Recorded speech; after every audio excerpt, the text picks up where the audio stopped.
एका दिव्यांग वारकऱ्याचा व्हिडिओ सध्या सोशल मीडियावर प्रचंड व्हायरल होत आहे।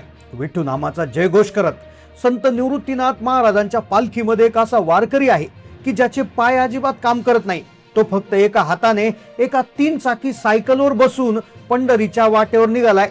आता खरं तर दरवर्षी अनेक दिव्यांग वारकरी वारीला येतात, पण हा वारकरी फक्त तो दिव्यांग आहे म्हणून व्हायरल झाला नसून त्याच्या मागे 2 धक्कादायक कारण आहेत। पहिलं कारण म्हणजे त्याचे पाय काम करत नाहीये। तो दिव्यांग असताना एका हाताने सायकल चालवतोय, तर त्या सायकलवर त्याने त्याच्या वयोवृद्ध आईला बसवलंय। होय, स्वतःला चालता येत नाही, हाताने पॅन्डल मारायचे आणि त्या जन्मदात्या आईला तो पंढरीला घेऊन चाललाय। खरं तर जय महाराष्ट्र चॅनलवर हा व्हिडिओ जेव्हा व्हायरल झाला तेव्हा संपूर्ण महाराष्ट्राला पहिला मोठा धक्का बसला होता। पण खरा धक्का पुढे बसला जेव्हा काही अंतर पुढे गेल्यानंतर एका पत्रकाराने या वारकऱ्याला पाहिलं आणि त्याच्याकडे पाहून त्याला देखील आश्चर्य वाटलं। त्या पत्रकाराने त्याला प्रश्न विचारायला सुरुवात केली, तू कोण आहेस, कुठून आलास? त्यांनी सगळं सांगितलं आणि मग पत्रकाराने शेवटचा प्रश्न विचारला, तू स्वतः दिव्यांग असताना आईला सायकलवर पुढे बसून का घेऊन चाललास? तेव्हा त्या व्यक्तीने जे उत्तर दिलं त्याच्या आयुष्यात घडलेल्या एका अशा अद्भुत चमत्काराची माहिती सांगितली, ती ऐकून संपूर्ण महाराष्ट्राला आतापर्यंतचा सगळ्यात मोठा धक्का बसलाय। मग नेमकं काय आहे या रहस्यमयी दिव्यांग श्रावण बाळाचं? या दिव्यांग व्यक्तीचं रहस्य नेमकं काय आहे? का तो इतक्या कष्टानं आपल्या आईला पंढरीला घेऊन चाललाय? नेमकं त्याच्यासोबत नेमका असा कोणता चमत्कार घडला होता की ज्यामुळे संपूर्ण राज्यामध्ये एकच खळबळ उडाली? चला जाणून घेऊया संपूर्ण सविस्तर रिपोर्ट। दरवर्षीप्रमाणे यंदाही म्हणजे 2026 मध्ये विठ्ठलाच्या भेटीची आस धरून लाखो वारकरी पंढरीच्या दिशेने मार्गस्थ झालेत। आषाढी वारीचा सोहळा हा केवळ एक प्रवास नसतो, तर तो भक्ती, शक्ती आणि मानवी भावनांचा एक महासागर असतो। संत निवृत्तीनाथ महाराजांच्या पालखी सोहळ्यात लाखो भाविक नाचत गाजत चालले आहेत। अनेक वेळा मागच्या वर्षी वारीमध्ये सगळ्यांनी पाहिलं होतं की एक दिव्यांग व्यक्तीने एक छोटासा गाडा तयार केला होता आणि त्यावर बसून तो पंढरीला चालला होता। तर तोही व्हिडिओ मागच्या वारीमध्ये प्रचंड व्हायरल झाला होता, त्याचं कौतुक संपूर्ण जगाला केलं होतं। पण यावेळेस 2026च्या वारीत दिसलेला एक व्यक्ती आणि त्याच्या आईची कहाणी फार वेगळी आणि अत्यंत भावुक आणि थक्क करणारी। कारण हा व्यक्ती केवळ स्वतः वारी करत नाहीये, तर तो आपल्या वयोवृद्ध आईला सायकलवर पुढे बसून चालला आहे। जेव्हा त्या पत्रकारानं त्याला याचं कारण विचारलं तेव्हा त्याच्या मुखातून निघालेली एक गोष्ट अद्भुत चमत्काराची, ती ऐकून संपूर्ण महाराष्ट्रामध्ये एक आश्चर्याचं वातावरण पसरलंय। पण जेव्हा त्या पत्रकाराने कॅमेरा समोर नेऊन त्याला बोलतं केलं तेव्हा त्या दिव्यांगाने आपल्या गरिबीची, अपंगत्वाची अशी काही वेदना मांडली की जी ऐकून उपस्थित असणाऱ्या वारकऱ्यांचे डोळे पाणवले। पण त्यानंतर त्याने जो चमत्कार सांगितला, त्या चमत्कारामुळे मी इथं आलोय असं जेव्हा तो म्हटला, जेव्हा त्या चमत्काराची वाक्य तो बोलू लागला तेव्हा संपूर्ण महाराष्ट्र हादरलाय। मग काय होता तो चमत्कार की ज्यामुळे एक दिव्यांग व्यक्ती ही आपल्या आईला घेऊन निघालाय? काय सांगितलं त्याने? त्या काल रात्री त्याच्यासोबत काय घडलं की ज्यामुळे तो सगळं सोडून अगदी आपल्या जीवाची पराकाष्ठा करून आईला घेऊन चाललाय?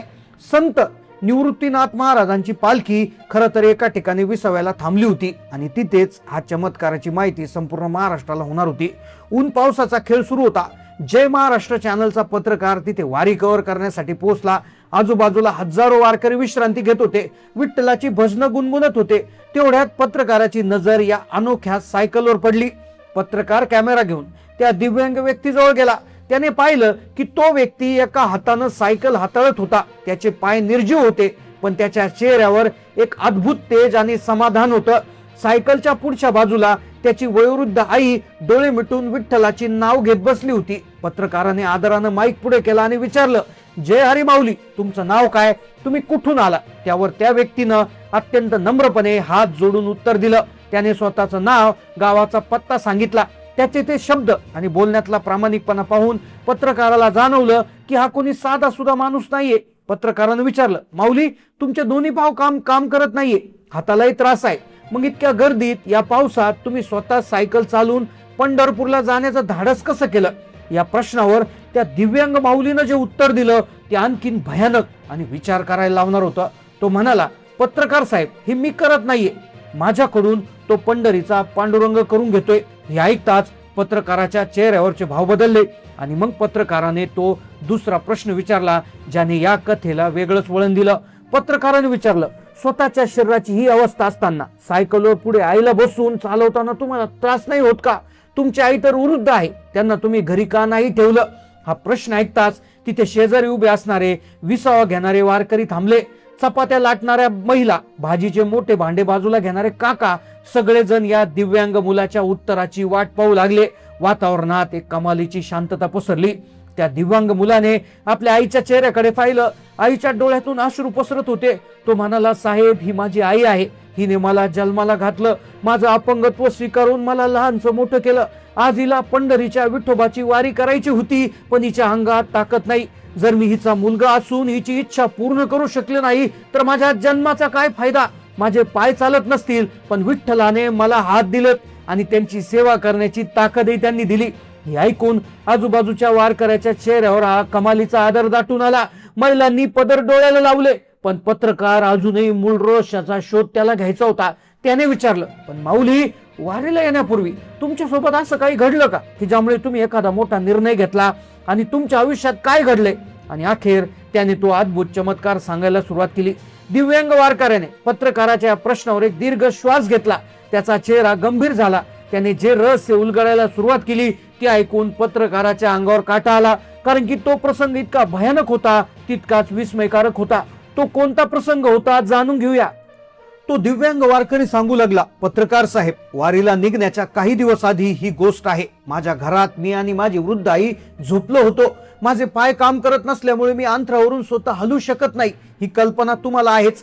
त्या रात्री मला गाढ झोपेत एक अद्भुत स्वप्न पडलं. स्वप्नात साक्षात पंढरीचा पांडुरंग, हातात विठू माऊलीची कमरेवर हात ठेवून असलेली मूर्ती, त्यांच्या चेहऱ्यावर एक वेगळं तेज होतं. अचानक स्वप्नात विठ्ठल मोठ्याने ओरडले, उठ बाळा उठ, तुझ्या शेजारी बघ. विठ्ठलाचा तो आवाज इतका जिवंत आणि मोठा होता की मी झोपेतून दचकून जागा झालो. मी भीतीनं थरथर कापायला लागलो. मी जेव्हा प्रत्यक्ष डोळे उघडून माझ्या शेजारी पाहिलं तेव्हा माझ्या काळजाचा ठोका चुकला. माझ्या अंतरोनाच्या अगदी जवळून माझ्या शरीराला स्पर्श करून एक असा भला मोठा विषारी काळा साप चालला होता.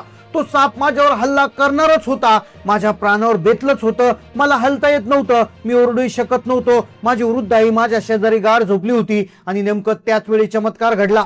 जो माणूस कधी स्वतः अंथरुणावर सरकू शकत नव्हता, त्यात मला साक्षात विठ्ठलाने स्वप्नात येऊन उठवल्याने माझ्या अंगात कुठून तरी ताकद आली. मी एका हाताच्या जोरावर स्वतःला मागं खेचलं. आईला मोठ्याने आवाज दिला. आई जागी झाली. तिने त्या सापाला बाहेर ढकललं. जर त्या रात्री पांडुरंग माझ्या स्वप्नात आले नसते, तर त्यांनी मला जागा केलं नसतं, तर आज मी आणि माझी आई या जगात जिवंत उरलो नसतो. त्या देवाने माझ्या आईचा प्राण वाचवला. हा चमत्कार सांगताना त्या मुलाचा आवाज थरथरत होता.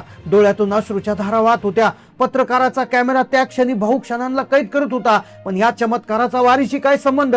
यानंतर पुढे काय घडलं? तर का तो वारीला निघाला? तो दिव्यांग श्रावणबाळ पुढे म्हणाला, साहेब, ज्या पांडुरंगानं आम्हा अनाथ मायलेकांचा जीव वाचवला, त्या देवाचे उपकार मी या जन्मात कसे फेडू? म्हणून मी ठरवलं, जोपर्यंत या शरीरात श्वास आहे तोपर्यंत मी माझ्या आईला या सायकलवर बसून दरवर्षी पंढरीची वारी करणार आणि त्या विठ्ठलाच्या चरणी नतमस्तक होणार. त्याचे हे विचार ऐकून पत्रकार भारावून गेला. चॅनेलच्या कॅमेऱ्यात कैद झालेली दृश्य आणि ही सत्य कथा जेव्हा सोशल मीडियावर आली तेव्हा संपूर्ण महाराष्ट्रात भक्तीची आणि आदराची एक मोठी लाट उसळली. स्वतः दिव्यांग असून वयोवृद्ध आईला सायकलवरून पंढरीची वारी घडवणारा हा तरुण खरोखर आजच्या 2026च्या आधुनिक युगातला श्रावणबाळ ठरलाय. तर प्रेक्षकांनो, विठ्ठलाच्या वारीतला अत्यंत भाविक प्रसंग, या दिव्यांग श्रावणबाळाची गोष्ट ऐकून तुम्हाला काय वाटलं? तुमच्या भावना कमेंटमध्ये सांगा आणि कमेंटमध्ये जय हरी माऊली लिहायला अजिबात विसरू नका. जर तुम्ही चॅनलवर नवीन असाल तर अशात हृदयस्पर्शी आणि सत्य घटना पाहण्यासाठी चॅनलला नक्की सबस्क्राईब करा. धन्यवाद. जय हरी माऊली.